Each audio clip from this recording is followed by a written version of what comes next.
Hi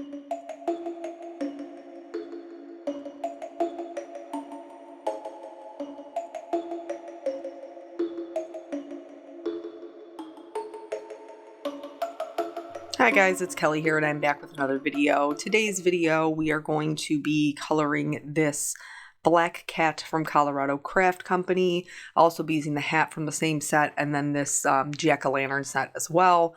You know, if you watch my channel, that we recently did one with where the pumpkin was featured, and I did want to use this cat before Halloween has come and gone. Not that you couldn't use him for other things, because you totally could.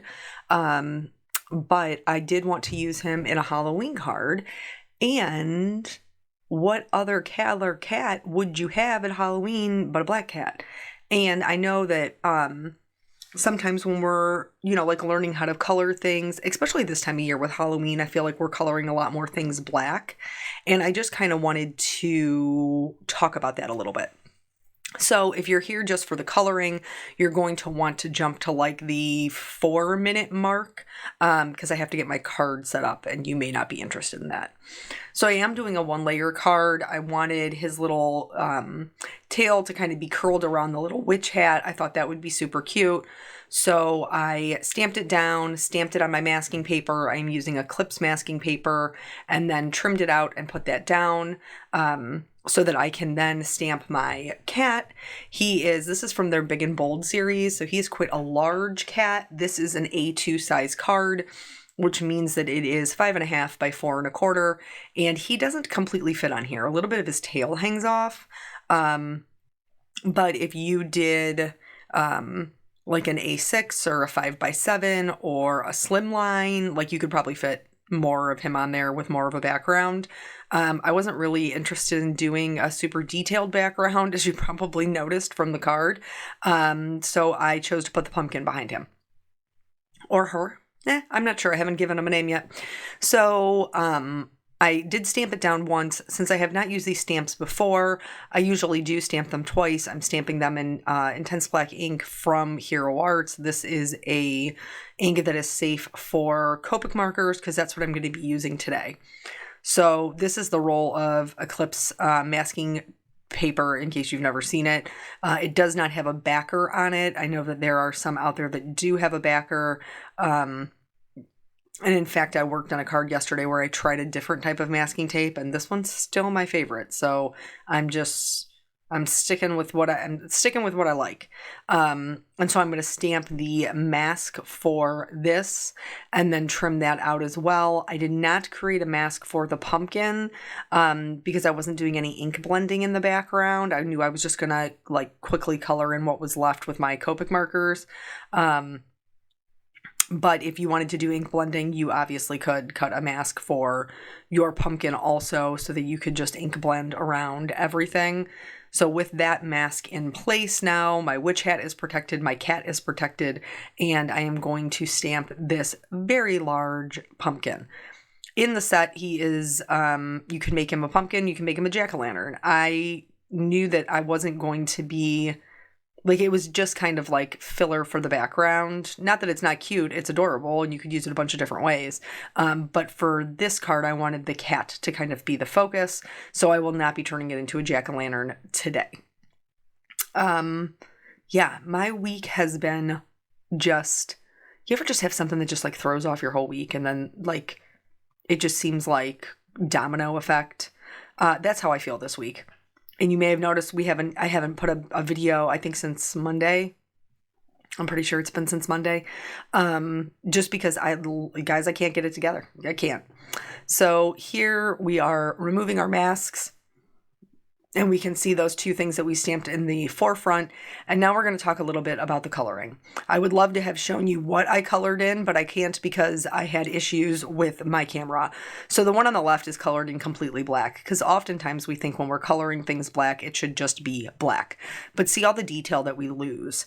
So the one on the right is the one that we are going to color. And you can see that even though he presents as a black cat, that you can still see where his head is separate from his body, where he has, in fact, 4 legs and 4 paws.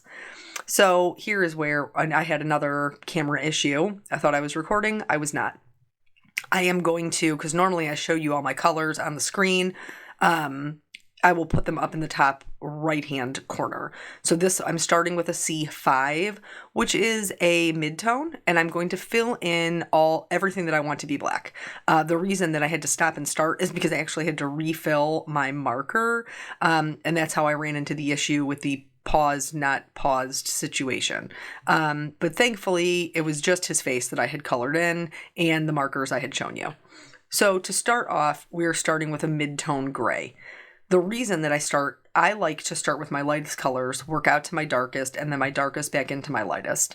You can do whatever works for you, but when you're coloring something black, the reason that you can't just color it all in black is because you lose all of your dimension, you lose all of your depth, because you've colored it in one flat color.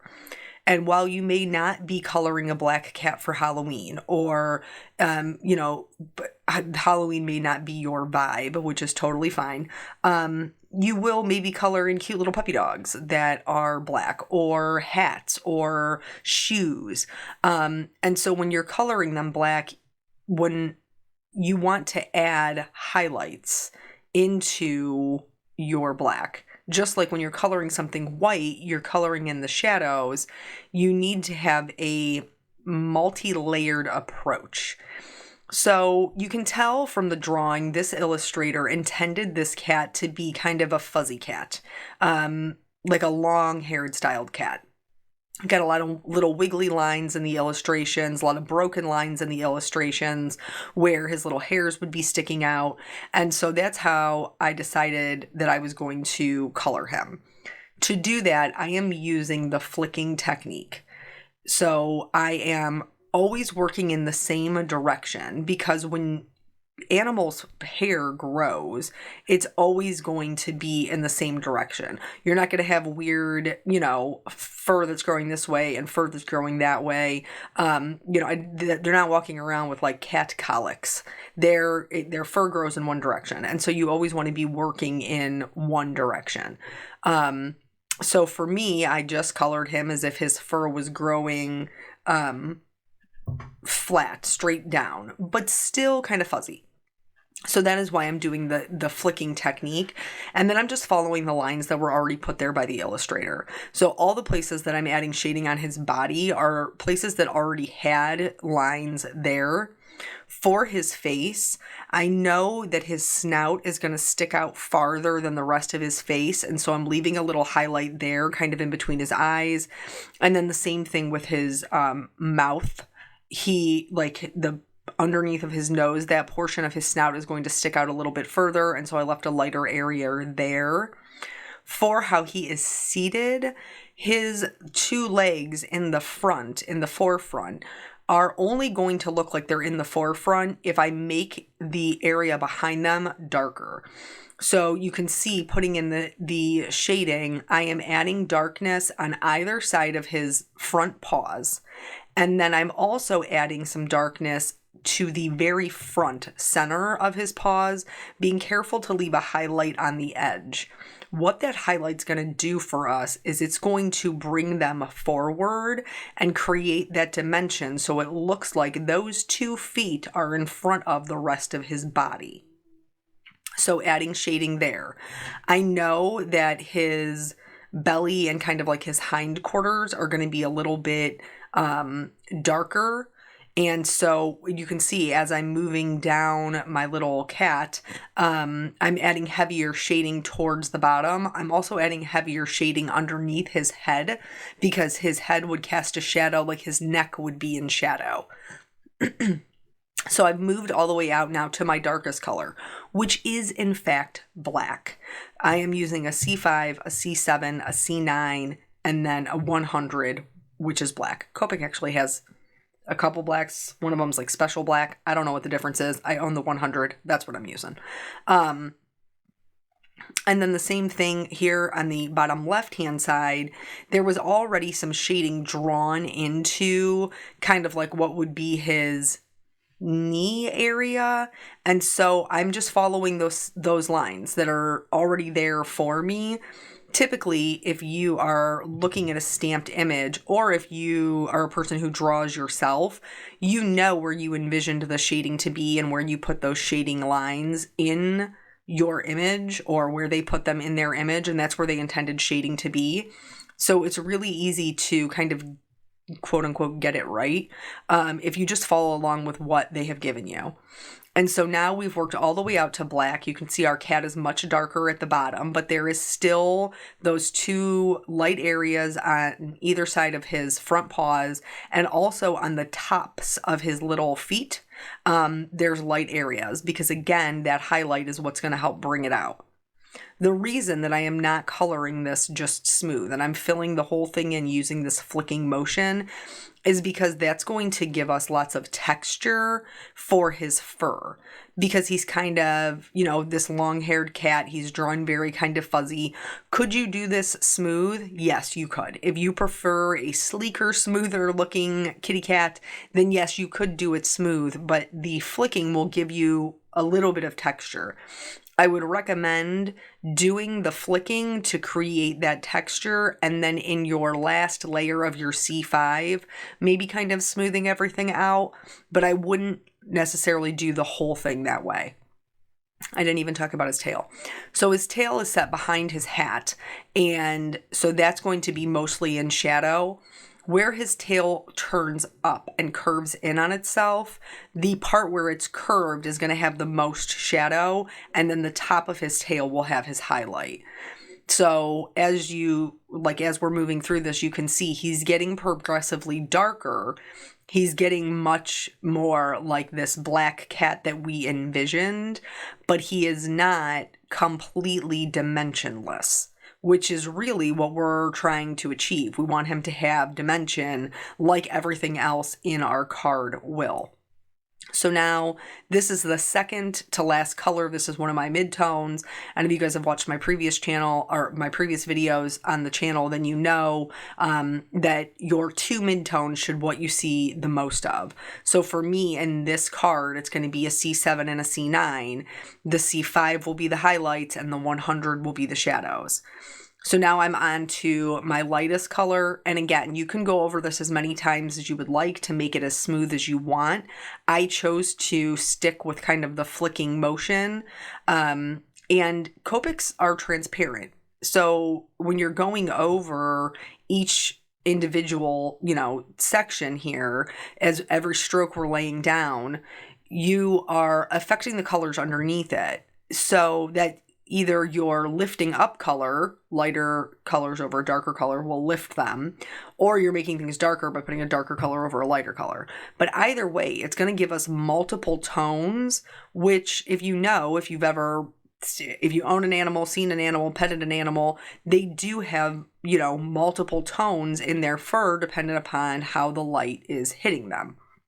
So I'm pretty happy with the way that he looks, and I'm just going to show you again as the comparison of this black cat who has no front paws, who has no feet. He's just one big blob.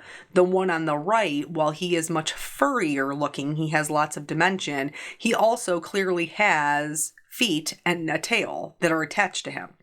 So now that we've covered that, we're going to go through and do the rest of the coloring. I chose to do his nose and his ears more of a pinkish color.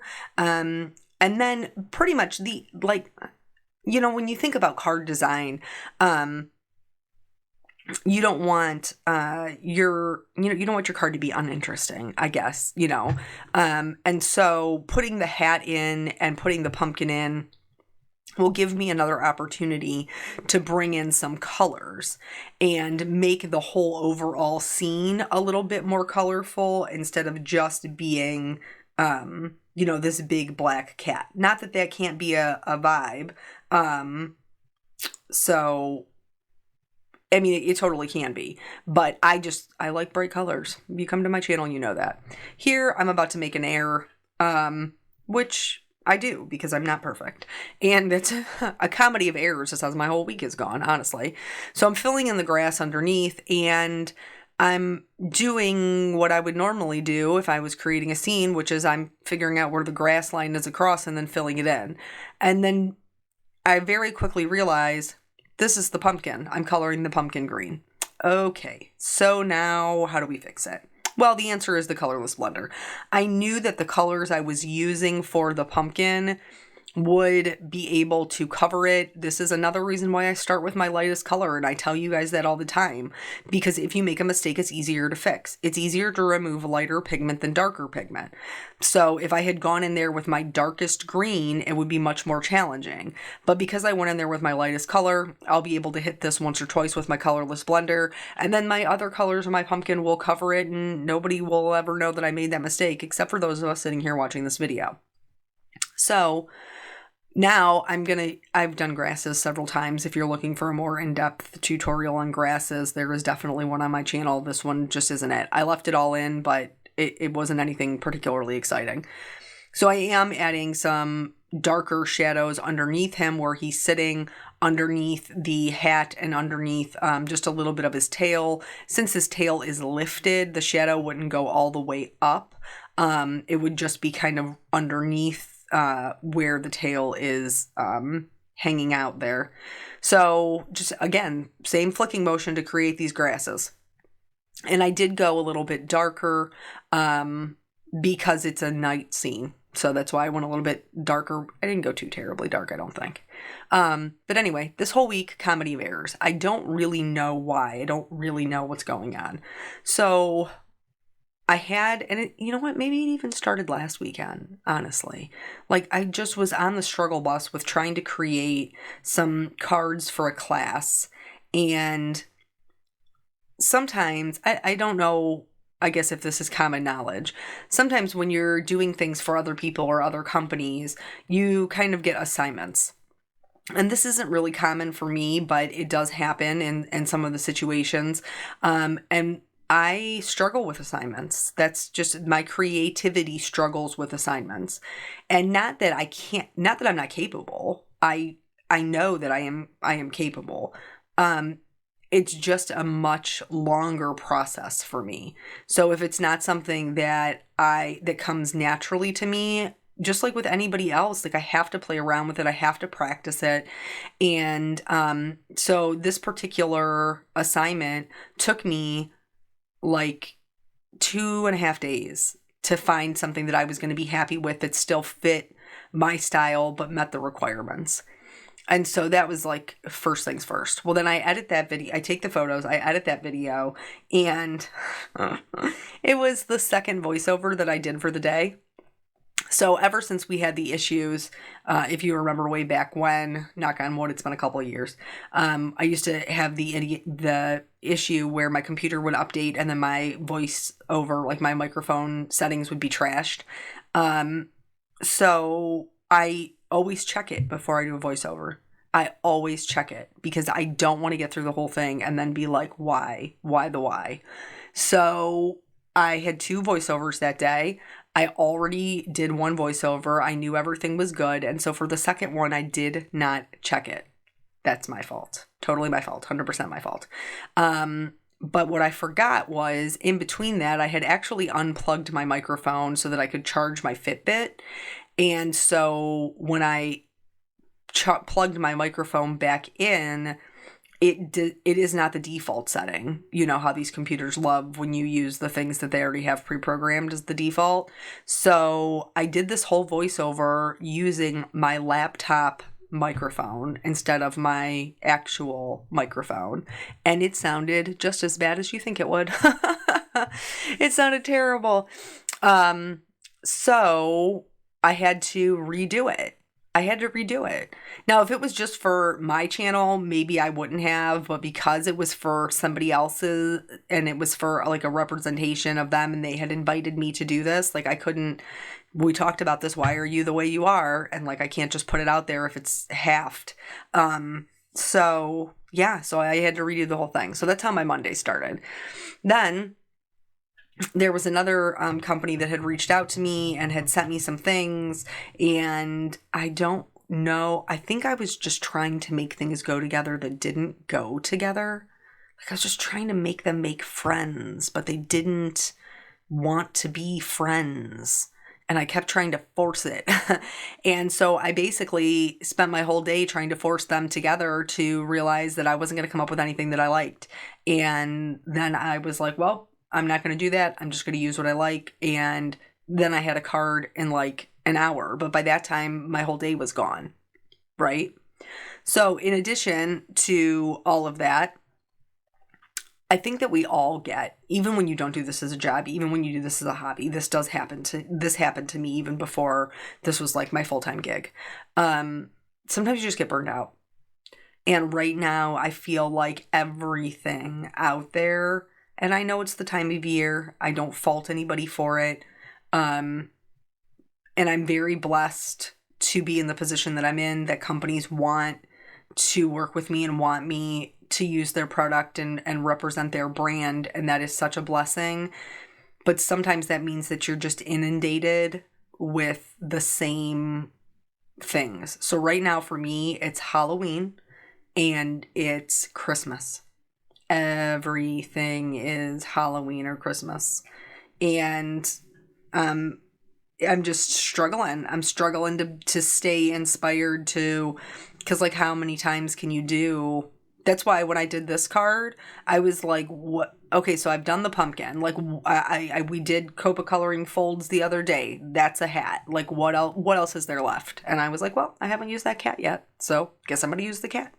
And it's not the stamp's fault. I think the stamp is gorgeous. It's just where I'm at right now, kind of on my crafty journey. And that's okay. So my plan is tomorrow when I come in here to make something is I'm not going to do anything that's assigned to me. I'm not going to do anything that's assigned to me. I'm going to go through my stamps that I have not been able to play with yet and not used yet. And I am going to make something that I want to make.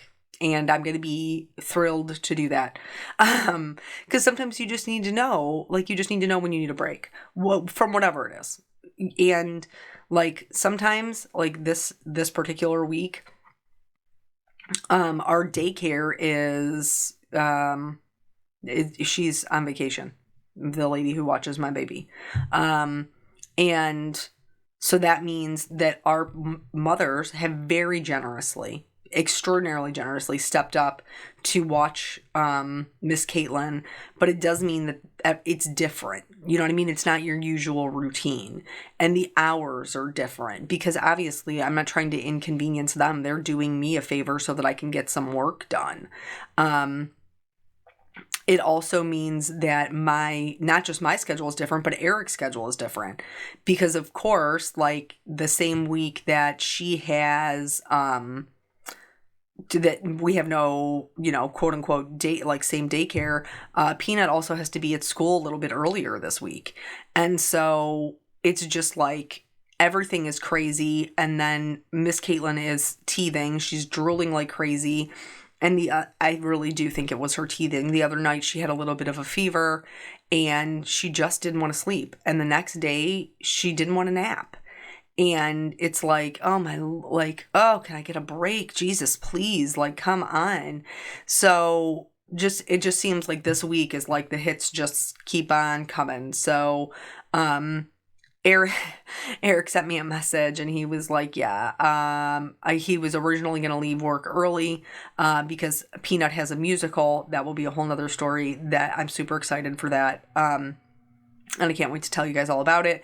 But, like he has a musical and so he was going to dip out of work early and he was like, I'm just not even going in. Like I need the mental health day. This week has been wild. And I was like, dude, I still have to work, but like I am so happy for you. Like do it. Know when you need a break. Know when you need to just be like, okay, I'm not doing this. I gotta save myself. Like know it and then do it. So tomorrow when I come into my craft room, I'm going to just, make something.